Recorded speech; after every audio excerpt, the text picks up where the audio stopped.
Himachal fast express में देश और प्रदेशवासियों का स्वागत है। मैं हूं हरीश। तो देखिए दर्शकों, शिवरात्रि, महाशिवरात्रि पूरे भारतवर्ष में बड़ी धूमधाम से मनाई जा रही है। जिला मंडी का इसमें खास महत्व है क्योंकि जिला मंडी में महाशिवरात्रि पूरे अंतर्राष्ट्रीय स्तर पर मनाई जाती है। परंतु बात करेंगे जिला बलद्वाड़ा के कोहनी मंदिर की, जो कि मतलब जिला मंडी में भी एक विश्व विख्यात तो नहीं, मतलब मंडी में पूरे प्रदेश में विख्यात है।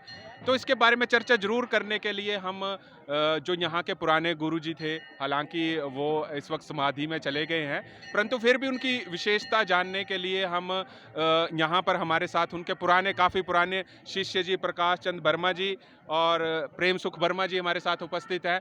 जरूर इनके साथ हम थोड़ी बहुत बात करेंगे और इस कोहनी मंदिर की विशेषता और जो यहाँ के पुराने गुरुजी थे उनके बारे में जरूर बात करेंगे। प्रकाश चंद जी, सबसे पहले आपका स्वागत है हमारे चैनल पर। मेरा नाम प्रकाश चंद वर्मा और नवाही देवी है। मैं वर्ष 1977-78 से बाबा बनखंडी जी महाराज जी से जुड़ा हूँ। तब मैं डिप्लोमा करता था सुंदरनगर से सिविल इंजीनियरिंग का। उसके बाद 79 में मेरी अपॉइंटमेंट जब दिल्ली में हुई बतौर जेई, तब से मैं महाराज जी के साथ जुड़ा हूँ। और जुड़ा कैसे हूँ, इसके माध्यम पंडित कृष्णलाल शर्मा जी जो मेरे उपदेशक जिनोद धारक गुरुजी, सुंदरनगर के रहने वाले, म्यूजिक मास्टर जी सरका घाट में रहे 38 साल तक। उन्होंने वहीं एक ही स्थान पर म्यूजिक मास्टर की जॉब की। उनके माध्यम से मैं इस स्थान से जुड़ा। तब से बाबा बनखंडी जी महाराज जी से मैं निरंतर यहाँ, विशेषकर दोनों पर्वों में, महाशिवरात्रि एवं व्यास पूजा, गुरु पूर्णिमा वाले 2 अवसरों पर तो आता ही रहता हूँ विशेष रूप से। तो तब से मैं इस स्थान से जुड़ा हूँ। महाराज जी 12 मार्च सन 1970 और 71 के बीच में शायद इस स्थान पे आए थे। तो लेकिन हम जुड़े 78-79 से। तब से लेकर के आज तक हम महाराज जी के साथ जुड़े रहे हैं। 1982 में इन्होंने भव्य विश्वनाथ महादेव मंदिर का निर्माण किया। फिर उससे 10, 12, 15 साल बाद जो है स्वामी कार्तिक जी महाराज जी का मंदिर का निर्माण किया। तत्पश्चात वो समाधिस्थ पिछले वर्ष 12 मार्च 1922 में समाधिस्थ हुए। तो उनकी भी यहाँ समाधि दी हुई है, उसका भी अब काम चल पड़ेगा।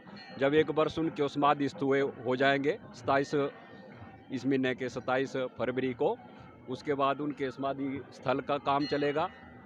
तो बस इतना ही कहते हुए, बाबा जी महाराज एक निरंजनी अखाड़े के एक बड़े सिद्ध महात्मा, श्री श्री 108 बाबा सुरेंद्र बनखंडी जी के नाम से यहाँ विख्यात हुए।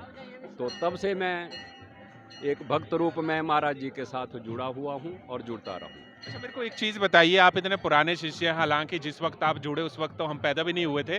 क्या विशेषता थी उनकी? काफ़ी नाम चलता था, बल्कि हमारे को क्या क्या उस इलाके में उनकी कुछ अलग ही पहुँच थी? क्या लगता है आपको कि क्या विशेषता, जो गुरुजी थे, हालांकि अब इस संसार में वो समाधि लीन हो गया, क्या विशेषता क्या रही उनकी?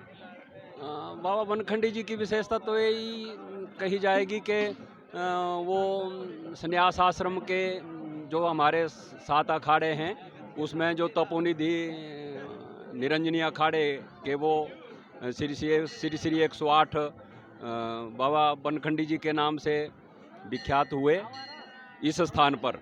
बाकी अखाड़े में उनकी क्या पदवी थी हमें नहीं मालूम है इस बात का, लेकिन इतना जरूर है, जब से हम उनके साथ संपर्क में आए तो हमने ऐसी सिद्ध मूर्ति अपने जीवन काल में कहीं नहीं देखी। सन 1970-71 से वो यहाँ पर विराजमान हुए। तब के बाद फिर वो यहाँ एक छोटी सी स्लेट की कुटिया थी। उसके बाद उन्होंने भव्य मंदिर निर्माण करवाया, जो कि काशी विश्वनाथ महादेव की वैदिक पद्धति के अनुसार जो है इस मंदिर का निर्माण करवाया। फिर जो उनके अखाड़े में जो उनके गुरु महाराज स्वामी कार्तिक जी हुए, जो तपोनिधि निरंजनी अखाड़े के मुखिया देवता हैं और मुखिया इनके गुरु महाराज जी भी हैं। फिर तत्पश्चात उन्होंने उसका निर्माण करवाया और अब वो समाधिस्थ हुए। लेकिन अपने जीवन काल में ऐसे सिद्ध मूर्ति मैंने जीवन में नहीं देखी। मैं उनके साथ प्रयागराज के कुंभ में भी नहाया हूँ और हरिद्वार के कुंभ में भी नहाया हूँ। उज्जैन में भी उन्होंने मुझे भेजा है, वहाँ भी दर्शनार्थ, वहाँ भी मैं कुंभ का दर्शन किया है 2013 में।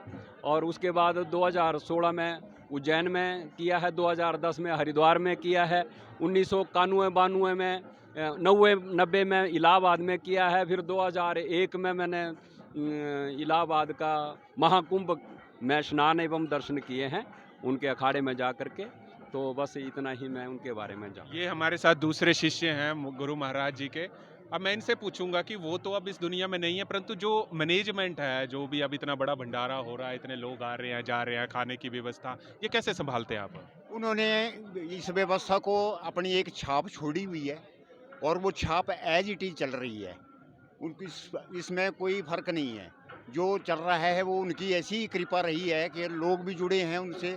और मैं तो बचपन से सन 1986 में जुड़ा था उनके साथ, और 1986 में मैं उनसे गुरु दीक्षा ली थी, और उसके बाद मैं उनके साथ बराबर जुड़ा हूँ।